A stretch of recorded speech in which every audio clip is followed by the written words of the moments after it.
Stand up. Oh, do I have another hot one for you today. Another great show with Allison Gill as my guest. I learned so much in my discussion with her today, and I'm very happy to share it with you. It starts at 19 minutes into today's show, which is how I'm going to now say when the interview starts, because my friend Dr. Zatz, who I hike with on Wednesday, says, now, do you pre-record that? Do you record that after you're done and just kind of slide it in? It sounds like you're just slide it in. Yes, in case you couldn't figure that out. I say what time the interview starts only after I'm done with the entire podcast to get it as close to accurate as I can, in case, like many of you, just want to skip ahead to the interview because it's the bread and butter. So now I'm just going to start saying it all robotic like that in different ways, and hopefully you're in on the joke. And I got a lot of feedback from listeners yesterday saying they hated my news headlines sped up. I'm sorry about that. I will never do it again. My biggest fans were mad. Teresa and Cindy, and very thoughtful criticism, the way that you position your criticism. But yes, I won't speed up the news again. I'm sorry about that, and for the error that I made with the edit as well when Jimmy Kimmel played. So I hope you appreciated my conversation with Jeff Charlotte. I heard from a lot of you on that. I think you're going to love today's conversation with Allison Gill. I hope to see you at tonight's Hangout. It is Thursday. I'll be hosting a Hangout. I was off last week, so I'm looking forward to seeing you tonight at 8 East if you're listening on Thursday, June 6th. D-Day, everybody, the 80th anniversary, of course, and I suppose that is probably where we should start with our headlines for Wednesday, June 6th.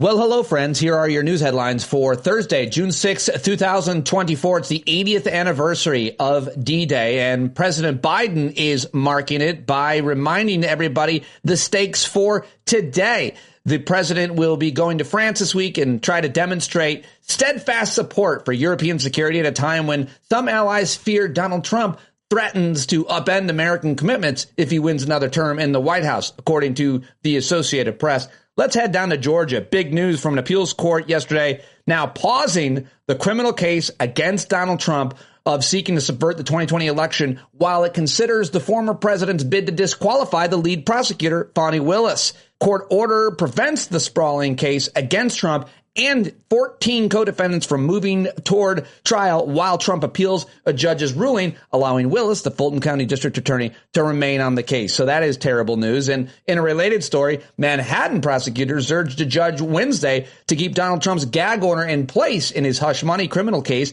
at least until the former president is sentenced in July, 4 days before the Republican National Convention, opposing a defense request that the restrictions be lifted following his felony convictions last week. All 34 of them. All right, now let's go to a Capitol Hill fight worth watching. Yesterday, House Republicans approved a veterans funding bill that would limit abortion access for troops and veterans. Wait, what? Setting up another partisan clash with Democrats in the Senate and the White House ahead of a September 30th deadline to fund the government. And speaking of women's reproductive rights, Senate Republicans, according to the Washington Post yesterday, this is them reporting, well, they blocked legislation designed to protect women's access to contraception, which was, of course, a political ploy from Democrats in the Senate to get Republicans in the Senate on the record on contraception. They keep telling you they're not coming for your contraception. They are. But arguing that the bill was just a political stunt, Republicans said, to mount an election year effort to put GOP senators on the record on reproductive rights. The test vote won a 51-39 majority, but it was well short of the 60 votes move ahead on legislation. It came as the Senate abandoned hopes of doing serious bipartisan legislation before the Senate. Senate Majority Leader Chuck Schumer and his Democrats are trying to instead spotlight issues they believe can help them win the presidency and keep the Senate in November. A similar vote on ensuring nationwide access to in vitro fertilization is expected next week, and good for them for doing this. This is good politics. This is exactly what they should do. Get these Republicans on the record.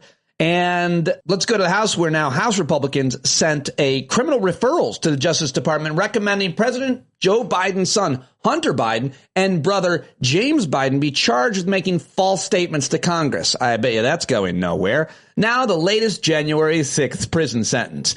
Donald Trump supporter who assaulted law enforcement officers with bear spray and a metal whip, and who was arrested thanks to a woman's sting operation on the dating app Bumble. Well, guess what? He was sentenced to just over 6 years in prison on Wednesday. Yay! And Applause. Okay, an important international gathering in France. I mentioned that. Ongoing climate emergency. This is big news yesterday. Here it is from the Associated Press. The rate Earth is warming hit an all-time high in 2023 with 92% of last year's surprising record-shattering heat caused by humans, top scientists calculated. The group of 57 scientists from around the world used the United Nations-approved methods to examine what's behind last year's deadly burst of heat. And while our planet is already experiencing some of the highest temperatures in 100,000 years, that's great news. Yet the United Nations Weather Agency announced yesterday, that there's nearly a 90% chance that the planet will set yet another record for its warmest year by 2028. The chances are almost as great that between now and then, the average global temperature will be 1.5 degrees Celsius or 2.7 degrees Fahrenheit, higher than it was at the dawn of the industrial age, that level countries set out to avoid under the Paris Agreement in 2015. So why don't we just take a breath and try to comprehend how terrible that all sounds? Let's go to the Middle East, where Israel said it has launched a new operation in central Gaza, where health officials reported dozens have been killed. And now health news. A new report from the National Academies said that long COVID could encompass more than 200 symptoms involving nearly every organ system. Oof, more bad news.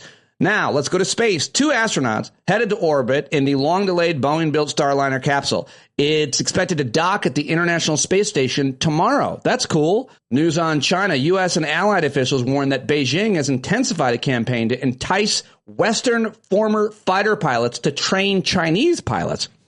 Please don't sell out. Maverick. In Ukraine, with the country's power grid hobbled by Russian attacks, authorities ordered nationwide rolling blackouts this week.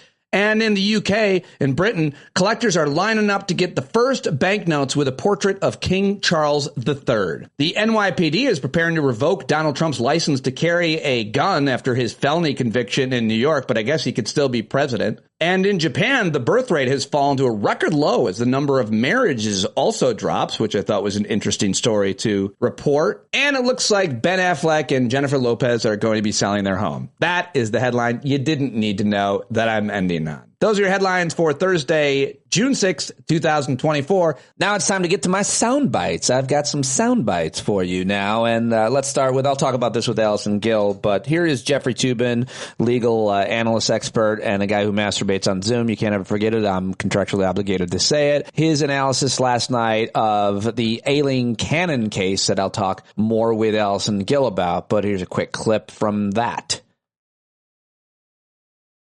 How unusual is this for Judge Cannon to, first of all, let's talk about the allowing third parties in. This whole way she has conducted this case is wildly, totally, crazily unusual.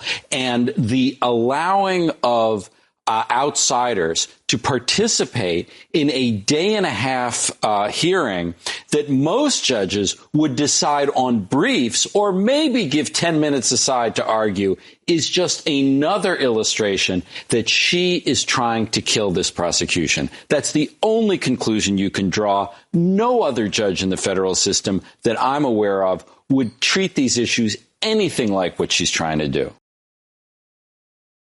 All right, there's a whole bunch more legal analysis. Pretty much everybody's saying something similar that I've seen, and I'm not stuck in the echo chamber on that one. Let's go to Fox News, though, that echo chamber. Now, here is Tim Scott talking to Brett Baer yesterday on Fox News. He doesn't have an answer when he's asked why he voted against the right to contraception that I mentioned in the headlines. Instead, with help from Brett Baer, he changes the topic to abortion. Here it is. This vote, Right to Contraception Act, failed in the Senate today. It had to get 60 to get past the procedural hurdle.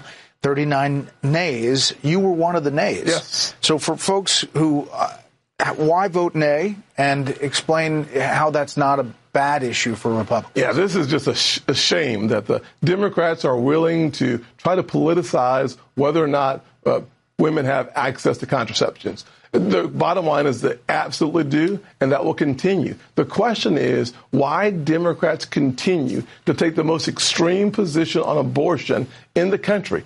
All the Senate Democrats have voted, not talked about, but voted for abortion up until the day of birth. The former Virginia governor, Democrat pediatrician, has suggested even infanticide.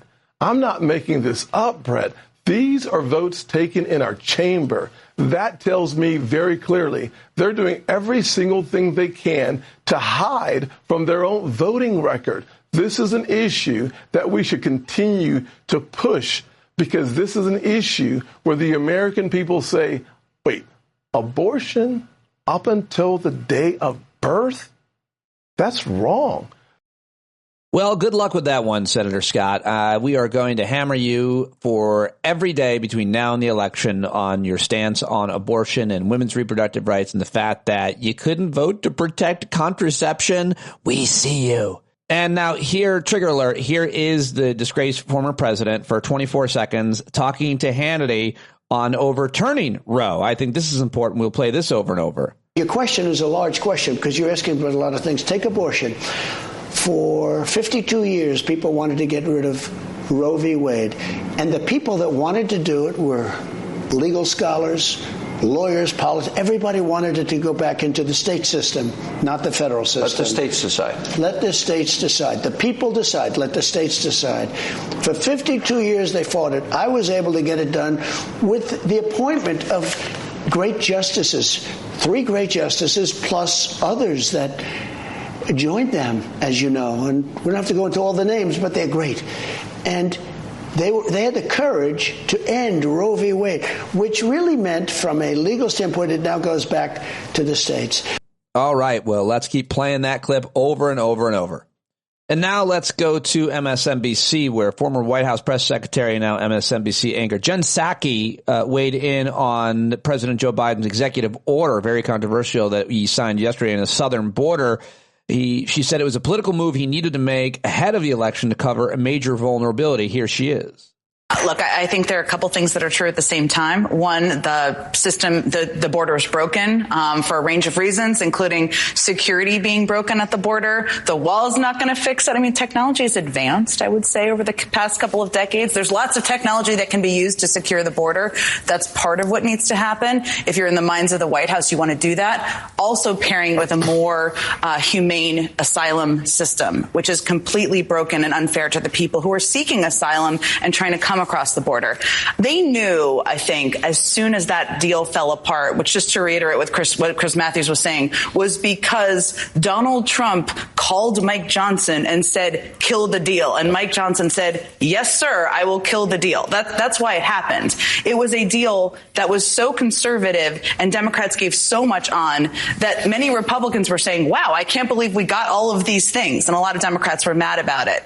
They knew in that moment they had to do something. The border, there needs to be something that's done, but also politically, this is one of the biggest vulnerabilities. And regardless of who's mad about the details of what's in here and what isn't in here, it's a political vulnerability for the president and his campaign. They know that. They knew they would have to do something like an executive order before the election politically as well. And that's what we're seeing play out. Yeah. All right. Well, good analysis from Jen Psaki, at least I think so. And now let's go to another story yesterday. It was reported that Byron Donalds, the black Republican congressman from South Carolina that a lot of people say is in the running, we've heard disgraced former president say, to be vice president.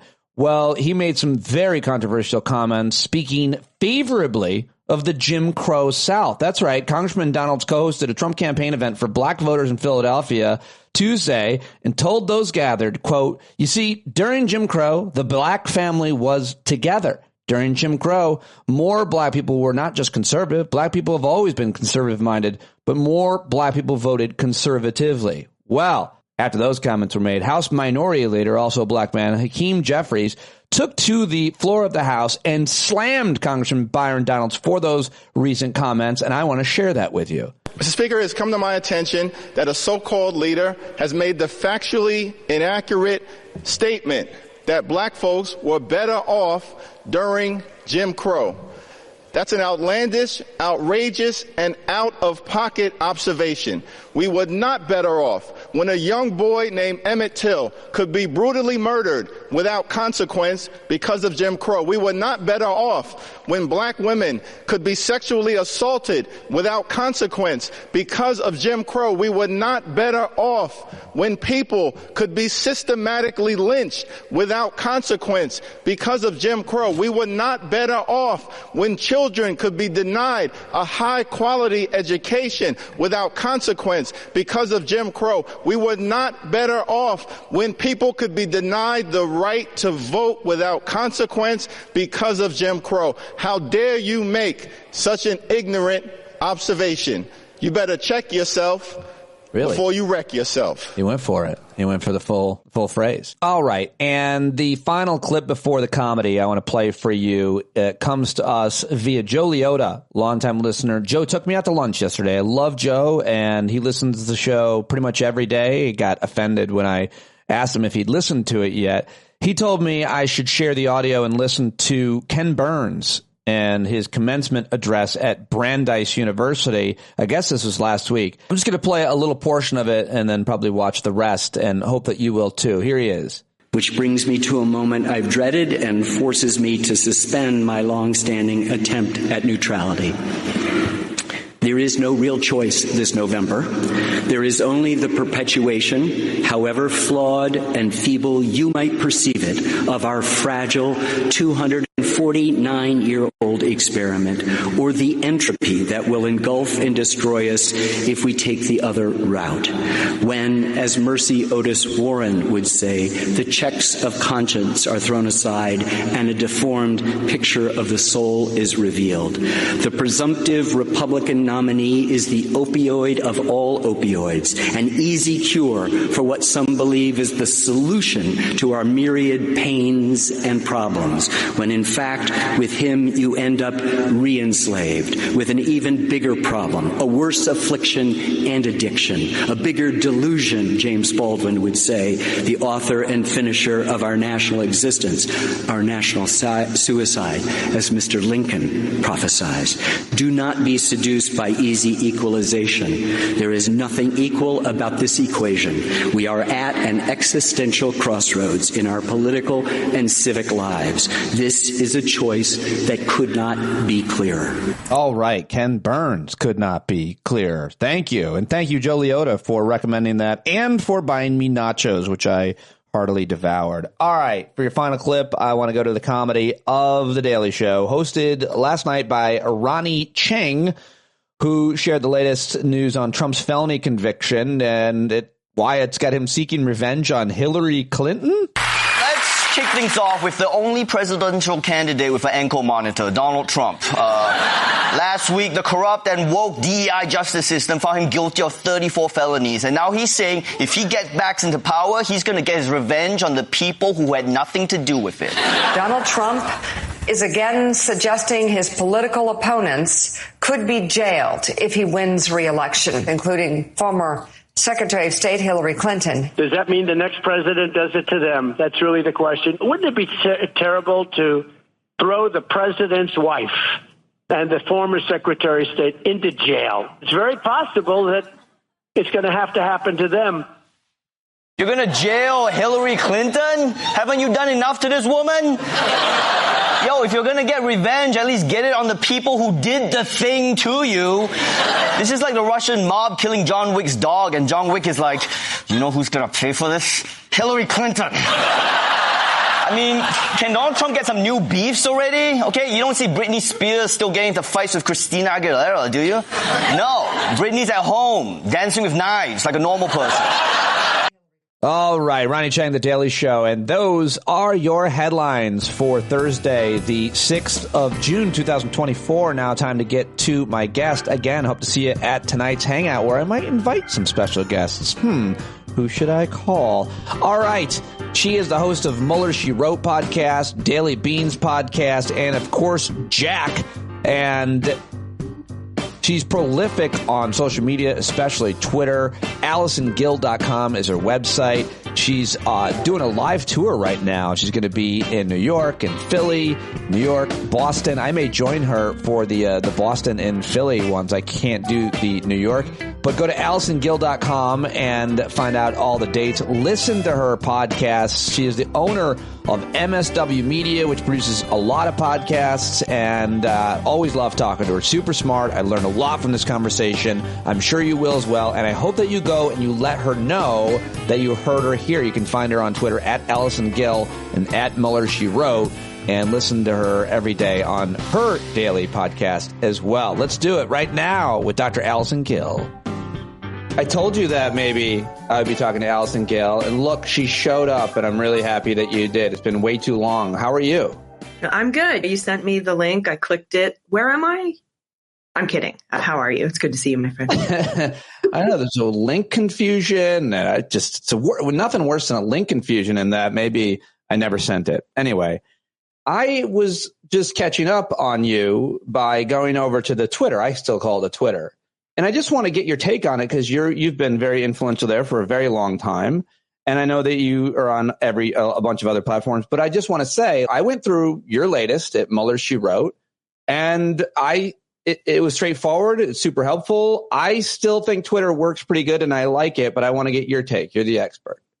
Yeah, there's some, I think you just recently changed the algorithm, which means I don't think that a lot of certain voices are continuing to be boosted into the For You feed, maybe as much as they used to be. But I've spent so much time on Twitter sort of modifying my little Twitter world into the people who I follow and the people that follow me. And so I still get good news over there. I'm also over on Threads, and I've got a Substack and all this other stuff. But it's still a pretty good tool for news. Okay. If the bottom line is if I want to go see what you're putting out and I go over there and it works, for me, or my other favorite accounts, it's good enough, even though it's a horrible place. But everything's a horrible place, right, Allison? Like every platform that we're on could be easily called a terrible organization for any number of reasons, right? That's just how it is. Yeah, I would agree with that. Meta is pretty bad. TikTok is fun, but there's a lot of disinformation on there. But there's also a lot of good independent media there. Same with Twitter. Anywhere you go, there's some sort of shady billionaire running the show. Yeah, fair enough. That's the world we exist in. I just saw, speaking of which, you were tweeting about this vote taken in the Senate and the House about contraception and whether or not it would continue to be available. That's where we're at in 2020. Before your thoughts on the vote, are you pro or anti-contraception?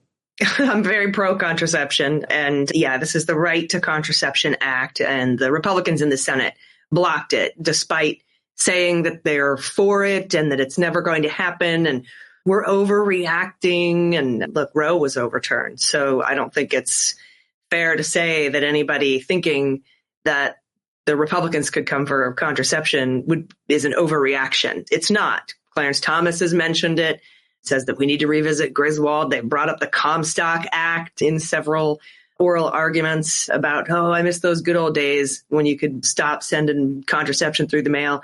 Just, it seems pretty obvious, I think, to the average voter, even if when I say low information voter, I don't mean to insult anybody. There's just not a lot of people that is plugged into politics as somebody like you or I. But even that group of voters, I don't think is going to buy this. Yeah, I just decided I don't like low information voter anymore because that used to just refer to people who aren't as engaged or they were more apathetic and even without judgment. But now if you could be a high information person, but the information you're getting is all coming from Earth 2. And isn't that part of a huge part of the problem, that you could be someone taking in a lot of information and then all of a sudden you've gone down the adrenochrome, the moon is made of cheese rabbit hole? Yeah, or even the less insidious conspiracy theory rabbit holes, such as, for example, the Biden economy is trash. A lot of people get that information and it's completely incorrect. Or there's any number of examples we can talk about. You don't have to, I think, run down a flat earth rabbit hole in order to still not get the correct information. Yeah, that's a great point. All right, give me the correct information on several legal matters that are happening. I don't want to pay attention to the Hunter Biden case because I know you are.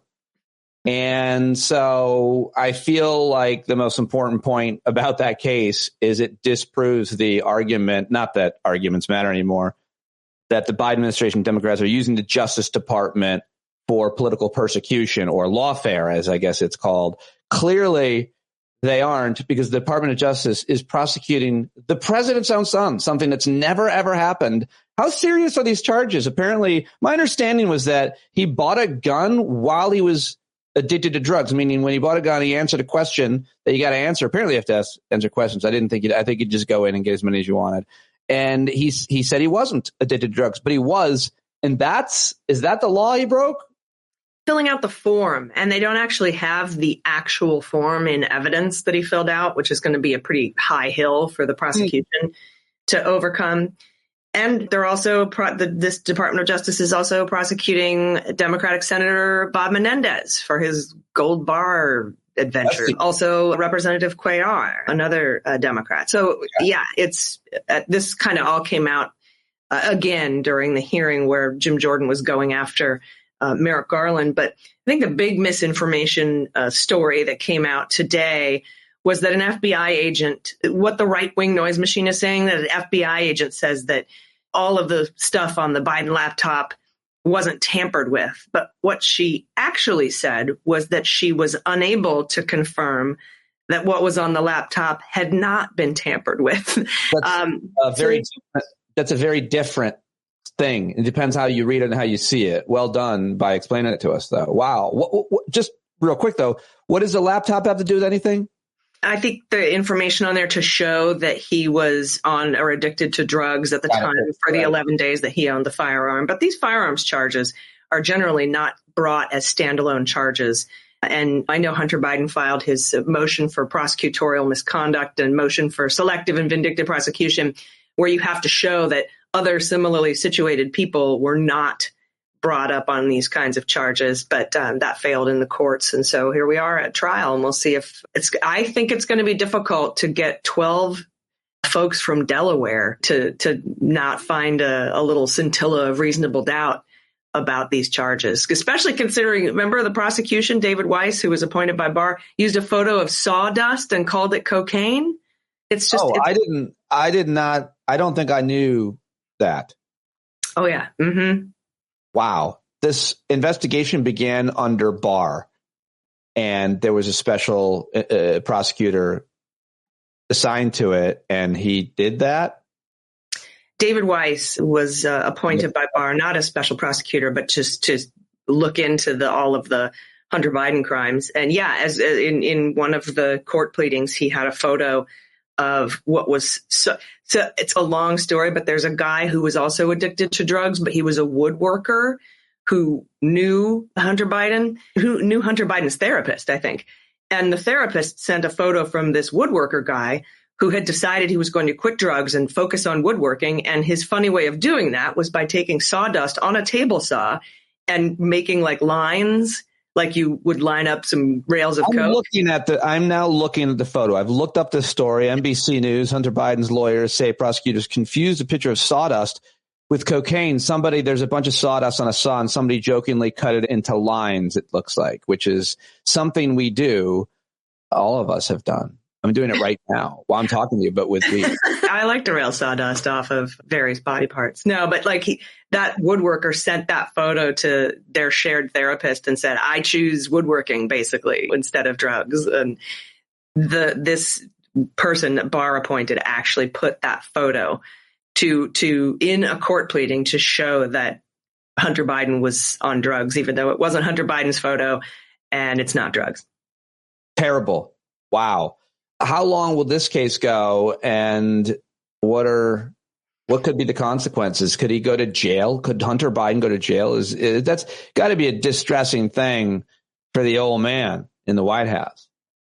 Yeah, he could go to prison, but there's also a Supreme Court case right now, a case working its way up to the Supreme Court that says the form is unconstitutional. It's brought by right-wing gun people, and they're trying to say you can't prevent somebody from owning a gun, because the originalists here are saying if the language doesn't comport with stuff that happened when this document, our Constitution, was written, or the Bill of Rights was written, then you can't use it to prevent someone from purchasing a firearm. And since nobody was addicted to crack cocaine in the 1700s, that this language violates the Second Amendment. So that's interesting.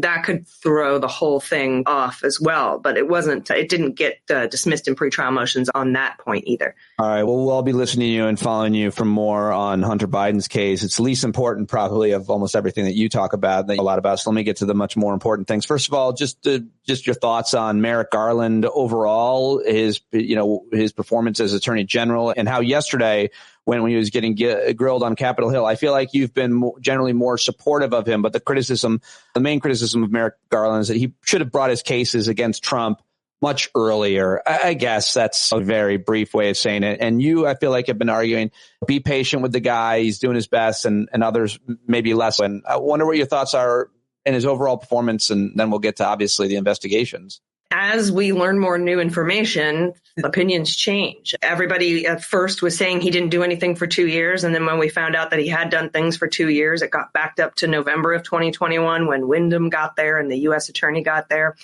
for D.C. And then some more recent New York Times reporting shows that the week Merrick Garland got there, he started investigating Donald Trump and the top of the coup. He put together something called the Investigations Unit, and he kept it very small so as to prevent leaks. And what they were looking at was the connections between the Oath Keepers and the Proud Boys through people like Steve Bannon, Roger Stone, and Alex Jones at the Willard Hotel and the White House. And Merrick Garland said, I realize this could go all the way up to Trump. I won't put any restrictions on you. And they went down that road for a few months and then found that they weren't probably going to be able to have the evidence to prove that connection. And also there was a Trump holdover at the FBI called Dan Tuono who refused to issue search warrants and execute search warrants and subpoenas for the Willard Hotel and things like that. We've got all that information now through public reporting and court filings. And eventually, at the end of 2021, Merrick Garland was so frustrated at the pace of this because the FBI holdovers were not executing his search warrants that he and Wyndham and the new U.S. attorney in D.C. went around the FBI and had Inspector General cops execute their search warrants, like to seize the phones of Eastman and Clark and Scott Perry, had the post office cops executing their search warrants and subpoenas. And so it was then finally in, I think, February of 2022, Garland found the bottleneck at the FBI and replaced Christopher Wray's chief of staff. And from there, the floodgates opened and the FBI was more willing to work. Wow. I had no idea about this story. I really haven't been paying attention, and I'm sure you've covered it on Jack. And I'm sure there's a lot of reporting on what you just said about Chris Wray's chief of staff being the bottleneck. Wow. So that opened the floodgates. Investigations began. And I guess that takes us to the primary work that you've been doing, covering these investigations, explaining them to us. And geez, Allison, I guess I don't know what you thought you'd be with the podcast and where these investigations would be at this point here at the beginning of summer. But it feels like nothing's going to happen before Election Day. Yeah, we have to wait and see what the Supreme Court does. Again, Merrick Garland, Jack Smith, they indicted with plenty of time for these to go to trial before the election. Plenty of time. Now we have a Supreme Court, a corrupt Supreme Court, sitting on this January 6th trial of Trump. And we have Judge Cannon, a corrupt judge in Florida, sitting on the documents case. The documents case supposed to go May 20th. The January 6th case was supposed to go March 6th. We'd be done with the January 6th case and well into the documents case by now if it weren't for these corrupt judges. And also it didn't help that in all of 2021, you had Republican senators like Ted Cruz, Tuberville, Mike Lee, all the Republican senators that participated in the insurrection, blocking Biden's appointment of the new D.C. U.S. attorney. It took until November, almost the end of the year, 2021, to get him put in place. They actually wrote Merrick Garland a letter and said, and until you start treating the Black Lives Matter protesters the same way you're treating the January 6th peaceful protesters, we will not confirm your new D.C. U.S. attorney who would end up investigating them. Another thing I just had no idea about. So we would be in a much different place. And those are explanations. But other bottlenecks that I didn't know were taking place. So the Supreme Court, also corrupt, of course. is going to decide on whether or not Trump has immunity, or the president has immunity and can kill his political opponents, which means that Joe Biden could then kill Trump right away, I think, when that decision came down, and legally do it. Legally, he could do it, is what it sounds like. But even if what it seems like all the experts I've heard, and I'm sure you agree, they decide that he doesn't have immunity, the case can move forward. If that's the case, will there be time? What will happen? What do you predict? If the Supreme Court rules in such a way that allows the case to continue to go forward, and if they rule this month or by the end of this month or very early in July, we may see the case and the trial happen either right before the election or during the election. And Judge Chutkan isn't going to allow something like an election to interrupt her criminal proceedings, I don't think. So, but they could also remand it back to Judge Chutkan to decide whether all of the charges in the indictment are subject to whatever immunity rule the Supreme Court creates. If they do that, if they decide to do that, and if she has to litigate that, that can be appealed all the way back up to the Supreme Court. And we're looking at another serious delay, and we're probably not looking at a trial until early 2025. Oh, don't like that scenario at all. I really like the idea that he's sitting in a courtroom. And would it be different if he was in her courtroom in D.C. in terms of cameras? No cameras. No cameras. And I of course have to ask you, what about the Aileen Cannon, the other case, the documents case, and where's that at? Oh, that's just wrecked. She just redid the whole schedule today, and she wants to have a 2-day evidentiary hearing on whether Jack Smith was appointed constitutionally and if his funding is constitutional. And she's allowing friends of the court, amici, to come in and give 30-minute arguments on both sides. It's bonkers. She has this secret docket. She's litigating every last single thing. It's taking months and months. That case, I don't think has any hope of going anytime. I'm looking, I think, middle 2025. Another they're both kind of straightforward cases, easier to understand to some extent than what we just watched in Manhattan, other than we knew about the hush money and what happened there, the players, but the law end of it is a little bit more complex. And so let me just go there and get your reaction to, it seems like there's an argument. I have no idea what to think about it because I'm not a legal expert. Not that clearly he was guilty. Clearly the prosecution did a great job. Alvin Bragg's people did a great job. The jury was fair. All counts. I'm seeing a lot of conventional wisdom on that, even on people on the right that are just saying, listen, that the case was, but the argument seems to be the more legitimate one is whether or not the case ever should have been brought. CNN's Elie Honig is getting a lot of grief from people like you for an article he wrote basically saying that. I don't know if anybody else respectable, prominent are saying that, but just your take on just those arguments, whether or not that case was political. The Manhattan DA brought this to get Trump. It wouldn't be brought against anybody else. They should have given more leeway to a former president. The history of that case is that it began with an investigation by a lifelong Republican. One Robert Mueller began that investigation. It is in Appendix D under redaction bars in the Mueller report. It's the Cohen investigation. And out of that was born this hush money payment to interfere in the election. That got handed off to the Southern District of New York. And they wanted to bring this case, but Bill Barr and Donald Trump said, no, don't. And in fact, tried to fire him and get rid of the U.S. attorney there so that they could have a more amenable yes person to do their dirty work. And eventually the Southern District of New York, the feds, called the Manhattan DA's office and said, don't bother investigating this Cohen stuff, this Trump stuff. We're doing it. We got it. So stand down. And then what did they do? They sat on it for a year and did nothing to try to prevent, I think, the Manhattan DA from being able to bring the charges. And so they were trying to have that statute of limitations expire. But in true Trump fashion, he shot himself in the foot because of his mishandling of COVID. Governor Cuomo in New York told all criminal statutes of limitation. And so that gave Alvin Bragg more time to bring these charges. So any delay on bringing those charges occurred because of the Trump and Barr Department of Justice and their attempts, I think, to obstruct that investigation. Wow. More stuff I didn't know, but that's what you get. That's what you get with this person. this Allison Gill. And you can get it every day on the Daily Beans. And Jack, of course, give me one more thing that I'm not asking you about, a story or something that you're covering, that you're thinking about. We haven't really talked mostly legal cases, much about politics. I don't know if there's anything else that you want to mention, but. Well, just one thing about the Cannon case. Everyone says it's very complicated because there's SEPA laws, right? Laws of how to deal with classified documents in a trial. Mm-hmm. But I just want to point out that the Bob Menendez case has a SEPA element to it. And that case went from indictment to trial in 8 months.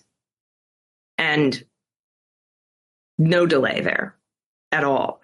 And 8 months from when the Donald Trump case was brought and the documents case would be right now. So we're looking at a delay caused by Judge Cannon and not by Merrick Garland doing nothing.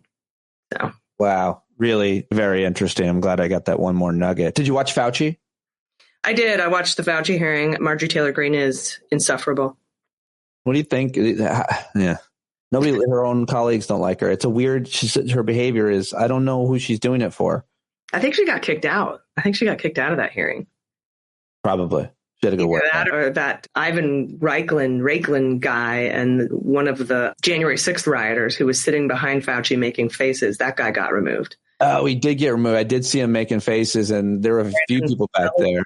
Yeah, just jerks.